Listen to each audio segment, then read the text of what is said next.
Hello folks, I've had several requests for a tab of my song called Some Sunny Day Soon. I have no idea how to write a tab. I've never written one before, so unfortunately that's not an option. But I'm going to do a video lesson here where I'll play it through in real time, and then I will follow it up by breaking it down and showing you all the changes. Okay? So here we go. Some Sunny Day Soon in real time.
Okay, there we go. That's the song in real time.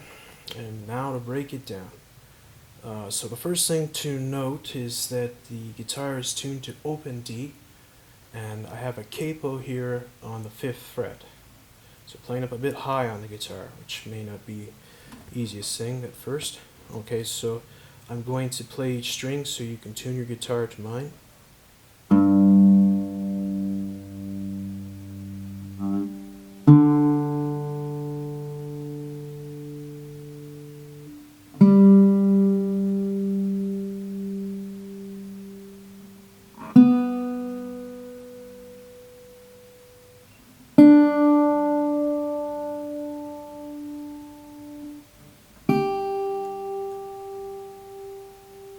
Okay, so incidentally, that actually leads to an open G when it's capoed on the 5th.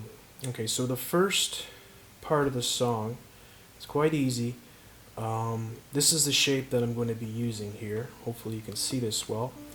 I'm putting my index finger here on the 1st fret of the 3rd string. My middle finger is on the 2nd fret of the 4th string. And then my ring finger is on the 3rd fret of the 2nd string. Okay?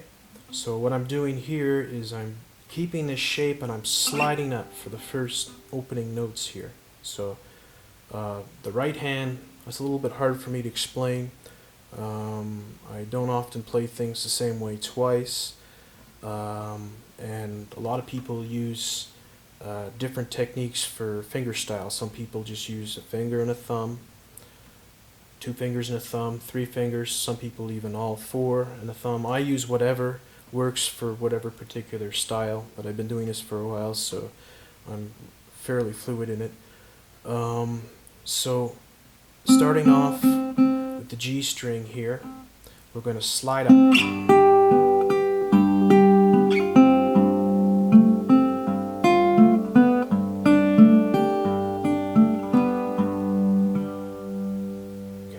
Do that one more time.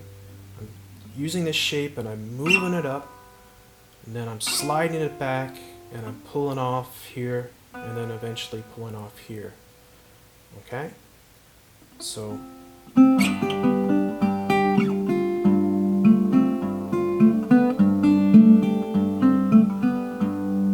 just like that.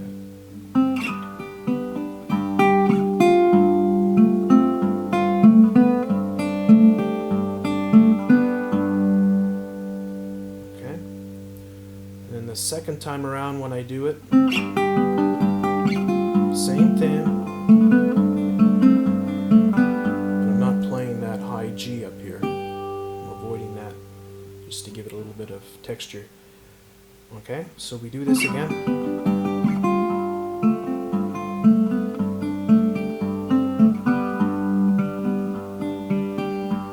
Okay, and then in the second part here, I am holding down on the 2nd fret of the 5th string here, and then the same thing on the 2nd fret of the 2nd string. Now these are the same notes, they're both E's. Okay? And this is all you got to do here. It's very easy. Pulling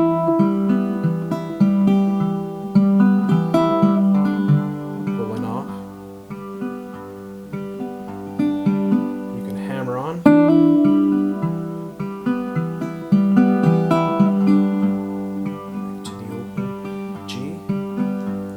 That same shape here, and I'm sliding it up, just 2 frets up here. Okay, and then sliding back.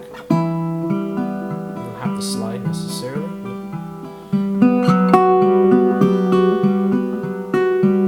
That's the F sharp there. Back to the E. This is the little break in between, and you can do whatever you want here. I do it. Whatever, you don't have to do anything really, but if you want to spice it up a little.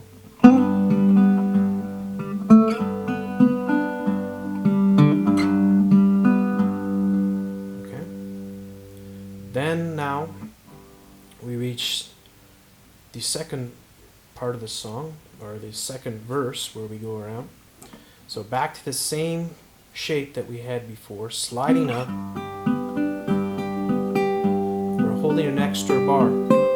And I do a little thing where I just, right there, pull off, just a little effect, so like this. Same thing again here, except I'm just holding an extra bar.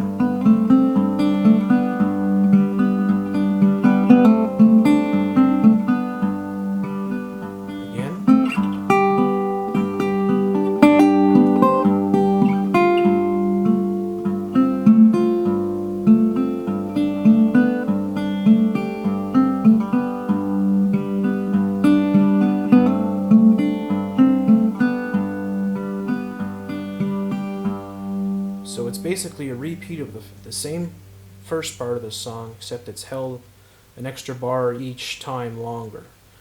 And you can go back and listen to the opening thing that I did there if you want to see how the difference is. It's really no different at all. Okay, so then we go back to that the E.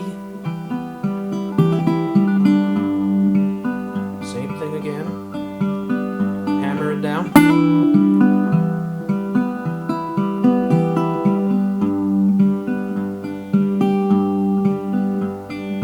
sliding up.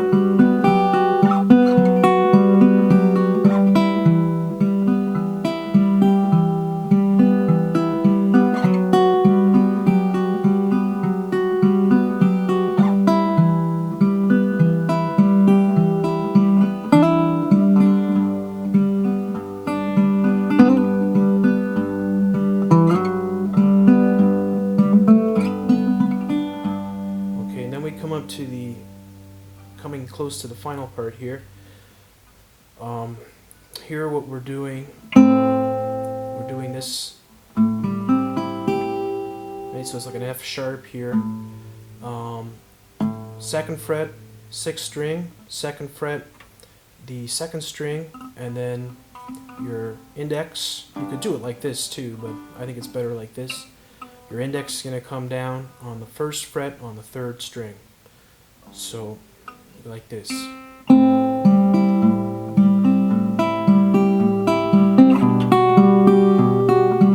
Lifting that up there at that point, playing that second string open, sliding back, and then lifting off, back to the G. Again.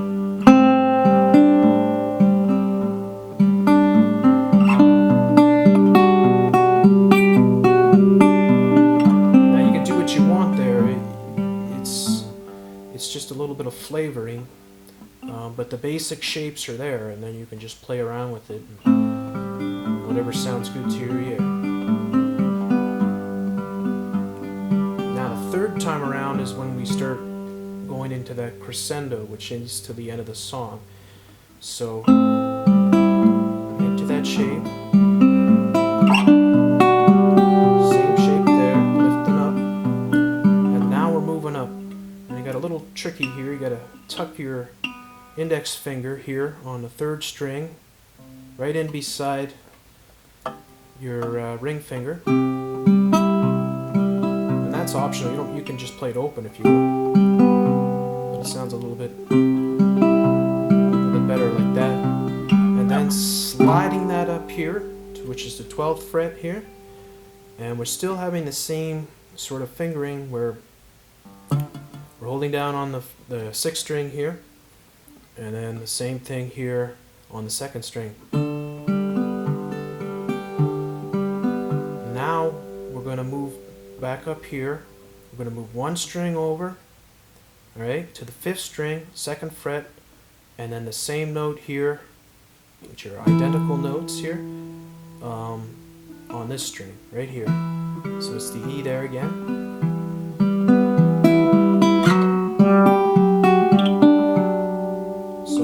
I slid up to there. I brought my index back in here to get that note, which is really the same note there.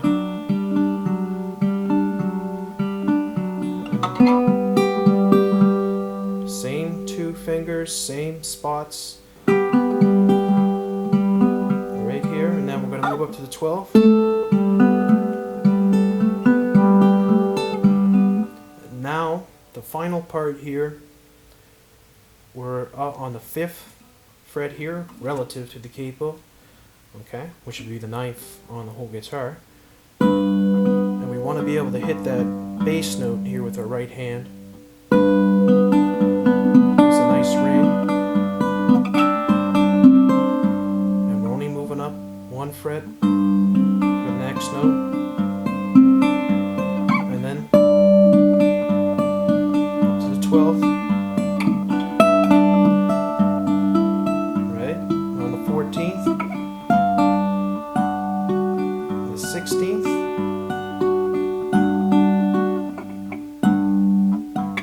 Finally get up here. It's a little bit hard to reach that without unhooking your thumb, depending on how your hands are structured. I unhook my thumb and I move up, but basically when you get up to this part here, you're just holding this part down.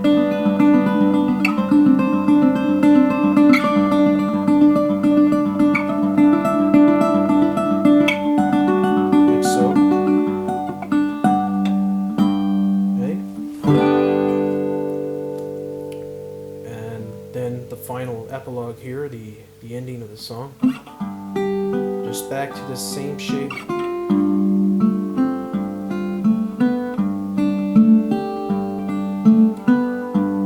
And I like to do a little harmonics here. That's down on the 17th fret, and I go up to 12. And then ending with that crisp open G. And there you have it. So I'm not so good at describing the right hand techniques. As I said before, everybody has a different style. So for me to say use this finger for this string and this one, that'd be kind of silly because you might have a different style of doing it. But basically, if you have the basic chords and shapes down, you should be able to noodle around and really be able to pick this tune up real quick. It's not difficult at all. It's one of the easiest ones I've ever written. So there you go. That's the lesson. Hopefully that helps you folks that were asking for it. Leave a comment below. It's always nice to hear from you folks. I wish you all the very best. Have a great day. All right, bye-bye.